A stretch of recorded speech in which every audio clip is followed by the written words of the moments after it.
আর কয়েকজন আছে বাংলাদেশি যারা কিনা নিজেরা সনাতনী হওয়ার জন্য বাংলাদেশ থেকে ঠ্যাঙানি খেয়ে ভারতবর্ষে এসে ঠাঁই নিয়েছে। তারা আমাকে জ্ঞান দেবে যে আমি বেশি সনাতন করি, নিজের ধর্ম নিয়ে বেশি কথা বলি। শুনুন, আপনাদের কথা শুনে আমি আমার ধর্ম নিয়ে কথা বলা ছেড়ে দেবো? তাহলে আপনারা এখনো ঘোরের মধ্যে রয়েছেন।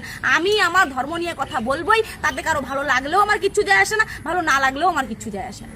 এইটাই দেখতে চাইছিলাম, কেউ আইন শৃঙ্খলার উঠেছে মায়ের তার গাল লাল করতে। বিশ্বাস করো, তৃণমূলের আমার এই পুলিশকে আমিও দেখতে পারতাম না, আমিও গাল বন্ধ করছিলাম। কিন্তু এখন এই পুলিশকে আমিও স্যালুট করতেছি। যে কোনো ক্রিমিনাল আইন শৃঙ্খলার ঊর্ধ্বে যাবে তাকে মায়ের সাটায় একেবারে দেয়ালের সঙ্গে সাটায় দাও, কিন্তু কোনো আইন শৃঙ্খলা লঙ্ঘন কেউ করতে পারবে না। বাংলার বুকে সবার উপরে আইন শৃঙ্খলাই থাকবে।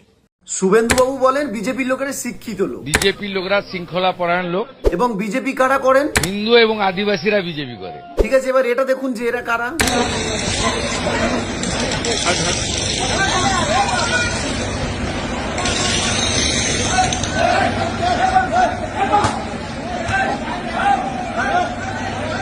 ভারতবর্ষের সৈনিককে কিভাবে মারছে দেখো। আমি জানি না এই সৈনিক কি দোষ করেছে, কিন্তু তার পরনে কিন্তু ভারতবর্ষের বর্দিটা আছে। তার সম্মান করে যে এইভাবে লাতিটা মারছে, এইভাবে মারছে, এরা কারা বুঝতে পারছো তো তোমরা? আশা করছি কালার দেখে বোঝা যাচ্ছে। পড়াশোনা করিনি আমরা, 7 বোন 1 ভাই।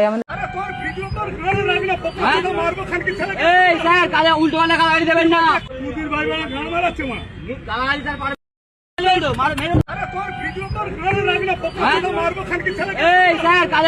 গালাগালি দেবেন না।